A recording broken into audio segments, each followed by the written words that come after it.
एक साधु साई कथा सुना दें। आप कहेंगे किस पुराण में लिखी है, तो वो हम नहीं बता पाएंगे, किस पुराण में है ही नहीं तो हम कहां से बताएंगे।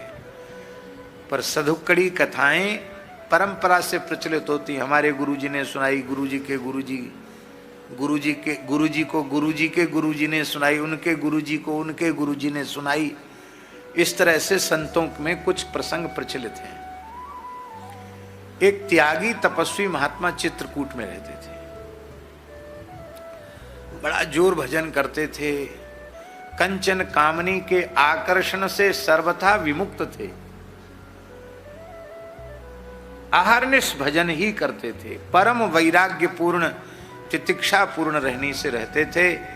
उनकी उपासना साधना तपस्या के ऊपर, उनके प्रेम के ऊपर श्री वैकुंठनाथ भगवान रीझ गए और भगवान कभी कभी उनके पास बैठने आते थे, सत्संग करते थे उनके साथ। एक दिन भगवान रमा वैकुंठ से जा रहे थे तो लक्ष्मी जी ने कहा, क्या बात है, कुछ समय से आप कई बार बस उठते हो से सैया से और फिर गायब हो जाते, कहाँ चले जाते हो हमको बिना बताए? अरे कम से कम बताओ तो सही, कहाँ पधार जाते हो, फिर थोड़ी देर में आ जाते हो, कहाँ जाते हो? ठाकुर जी बोले, देखो लक्ष्मी जी, चलते समय टोकना नहीं चाहिए। अब तुमने टोका लगा दिया तो क्या करोगी जान के? हमारे भक्त हैं, कभी किसी भक्त के पास जाने की इच्छा होती हम चले जाते। महाराज ऐसा कौन सा भक्त है जिसके पास आप दौड़ दौड़ के जाते हैं? अरे बोले हम दर्शन करने जाते, सत्संग करने जाते हैं।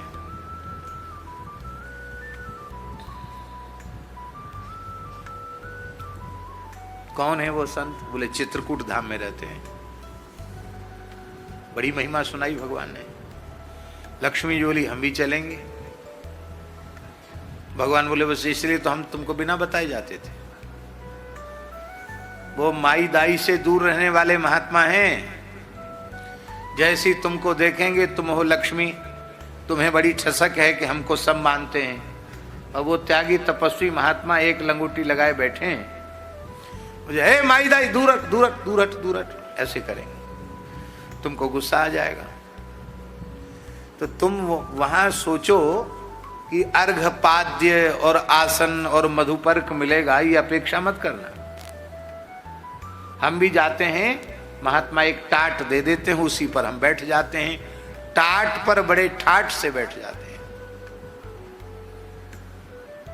और आपको तो पता नहीं टाट भी मिलेगा कि नहीं, वो घुसने नहीं देंगे, दूर खड़ी रहो, तुमको गुस्सा आ जाएगा। लक्ष्मी जी बोली, आदर सम्मान तो पूरे ब्रह्मांड में मुझे प्राप्त होता ही है। इतने बड़े संत हैं जिनका दर्शन करने आप जाते हैं, तो हम भी चलेंगे दर्शन करने। बहुत समझाया भगवान ने, लक्ष्मी जी मानी नहीं, चली। हुआ वही जो होना था। जैसी लक्ष्मी जी को संग में देखा, सोई महात्मा जी थोड़े से नाक सिकोड़े। अरे बोले, यही तो बात है, इसलिए तो हम सबसे हाथ जोड़ते हैं। अकेले आते थे तब तक तो ठीक थे, अब माई दाई ले आए संग में, ले साहब। त्यागी तपस्वी महात्मा, यहां माई दाई का क्या काम? ठाकुर जी ने कहा लक्ष्मी जी, तो लक्ष्मी जी तो हम क्या करें?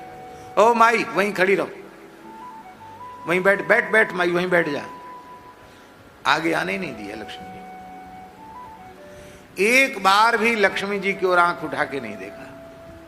भगवान के साथ सत्संग चर्चा होती रही और भगवान मिले जुले, भगवान को दंडोत प्रणाम किया और वहीं से लक्ष्मी के भी हाथ जोड़ लिए।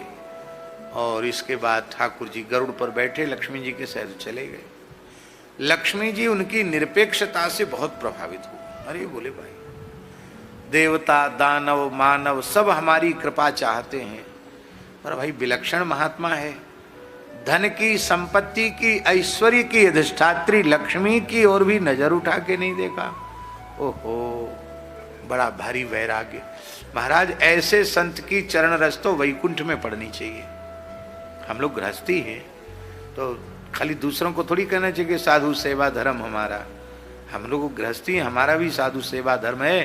तो त्यागी जी को एक दिन न्योता दें वैकुंठ में।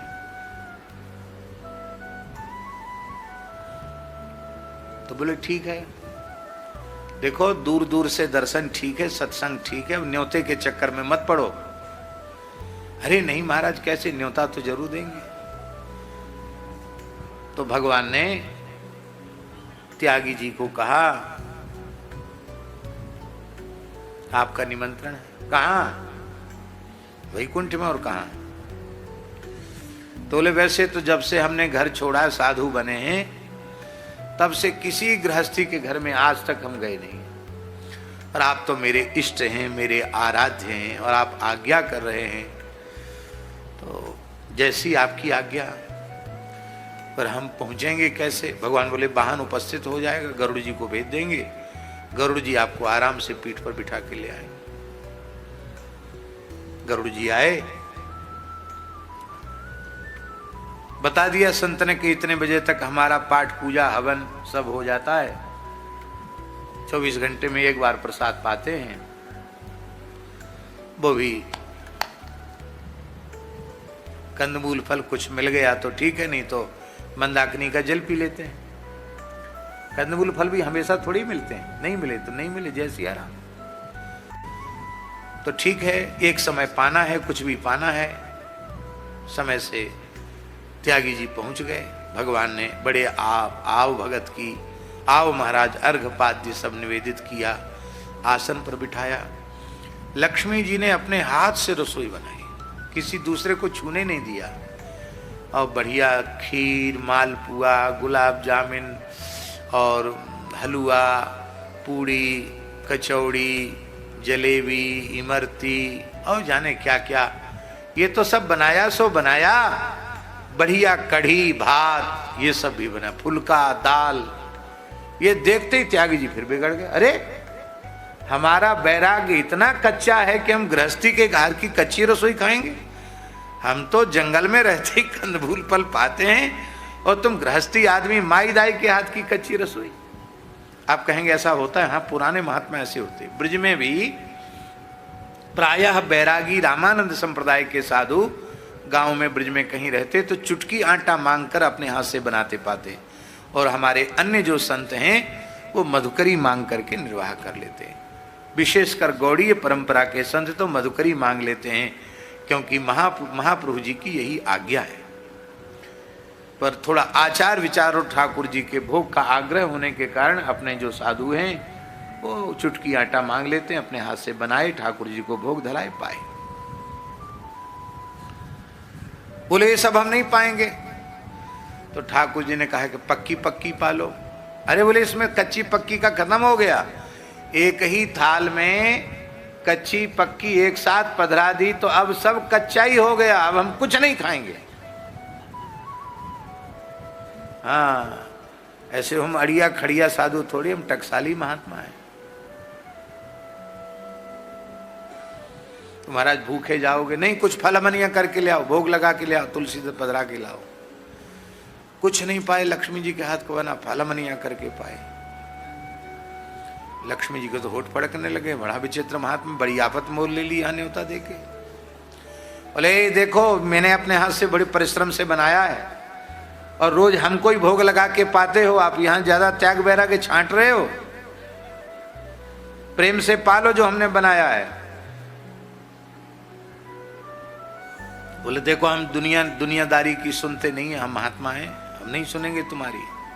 हाँ, लंगोटी लगाइए राम जी के नाम पर, तुम्हारी खरी खोटी सुनने के लिए लंगोटी लगाइए, बात ही बात करस बढ़े आइए। लक्ष्मी जी ने कहा तुम नहीं पाते हो, हमारे बनाए हुए भोजन का तिरस्कार किया है, तुम्हें शाप देती हूं। तुमको रोटी के ऊपर रोटी खाने को जीवन में कभी नहीं मिलेगा। बहुत बड़ा श्राप है महाराज, रोटी के ऊपर रोटी खाने, घर के खाने को नहीं मिलेगा। अरे कोई कितना भी कम पाता हो, 2-4 फुल्का तो पाएगा कि नहीं पाएगा? लक्ष्मी जी ने श्राप दे दिया, तुमको रोटी पर रोटी धर के खाने को नहीं मिलेगा। महात्मा बड़ी जोर से हंसे, बोले माता जी बहुत अच्छा कर दिया, हमने तो आज तक रोटी पर रोटी धर के खाए ही नहीं है, आपने क्या श्राप दिया हमको? हम तो कंदमूल फल पाते हैं, और कहीं से चुटकी आटा मिल जाएगा तो रोटी पर रोटी धरने का काम ही क्यों करेंगे? पाव हाथ शेर का, सवा शेर का आटे का एक ही टिक्कड़ बनाएंगे, भूभर में दे देंगे, धूना में दे देंगे, और जब टिक्कर खिलखिला के हंसेगा, हमारे त्यागी जी जानते टिक्कर कैसे हंसता है। महात्मा लोग कहते हैं अब खिल गया टिक्कर, तो खिल जाता है, दरार सी पड़ जाती है, पर विभूति झाड़ के, और कहीं बढ़िया वेद लक्षणा गाय का सुंदर बिलोना कड़काया हुआ घी हो, और थोड़ा इतना एक लौनी घी पधरा दिया जाए उस पर, और कुछ नहीं इतना गुड़ रख दो, 56 भोग 36 व्यंजन नतमस्तक है। और गुड़ भी न हो तो हरी हरी धनिया, हरी हरी मिर्चा और थोड़ा नमक जीरा, इसकी चटनी, झन्नाटेदार चटनी, क्या कहना। नेक नेक भोग लगा के पाते जाओ, बिना प्रेम के प्रेम का उदय हो जाएगा, आंख नाक सब झरने लग जाएगी।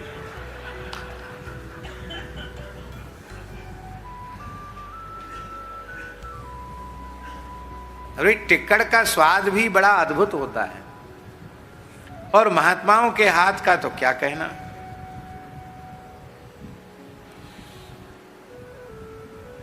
तो महात्मा बोले बहुत अच्छी बात है, हम रोटी पर रोटी धर के क्यों खाएंगे। आज भी महाराज जी घूमने फिरने वाले महात्मा, भाई रोटी बनाएंगे तो चकला रखना पड़ेगा, बेलन रखना पड़ेगा, तावा रखना पड़ेगा, और छोटी सी झोली और ब्रह्म पात्र लेके चलते हैं, वो इतना सामान कहां ला देंगे। इसलिए धूना पर हाथ के टिक्कड़ बनाए, और बस धूना में ही सिद्ध हो गए। जब तक नित्य नियम के तब तक टिक्कड़ सिद्ध, और बढ़िया प्रेम से भोग लगा के शालिग्राम जी रहते ही संतों के पास, गले में तुलसी मुख में राम, हृदय विराजत शालिग्राम। और हमारे महाराज जी कहते, पहाड़ी बाबा कहते, अरे शालिग्राम जी की सेवा विधि क्या है। अरे बोलो क्या विधि है। धोए के पीले दिखा के खा लो, धो के पी लो और दिखा के खा लो, इतनी सी सेवा में तो शालिग्राम जी राजी हो जाते हैं।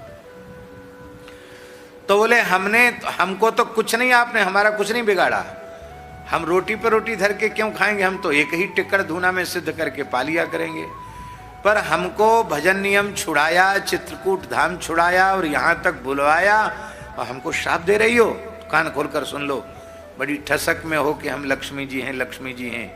हाँ आप हैं लक्ष्मी जी, हमारी माता जी हैं, सब ठीक है, लेकिन ये मर्यादा के विरुद्ध काम आपने किया, हमको घर बुला के श्राप दे रही हो। मैं भी श्राप देता हूं, एक अंश से तुमको निम्न कुल में जन्म लेना पड़ेगा, और हम संतों की ही सेवा करनी पड़ेगी, धूना के लिए लकड़ी इकट्ठी करनी पड़ेगी, रास्ते में झाड़ू लगानी पड़ेगी, और जब संतों की सेवा करोगी तब राम जी मिलेंगे तुमको, तरस जाओगी तुम भी राम जी के लिए। हाँ, लक्ष्मी जी ने कहा जो आज्ञा हमें स्वीकार है, और वे लक्ष्मी जी ही एक अंश से शबर कुल में शबरी माता के रूप में प्रकट हुई, और उन्होंने संतों की सेवा की, और राम जी ने उनके आतिथ्य को स्वीकार किया। यह है साधु कड़ी कथा।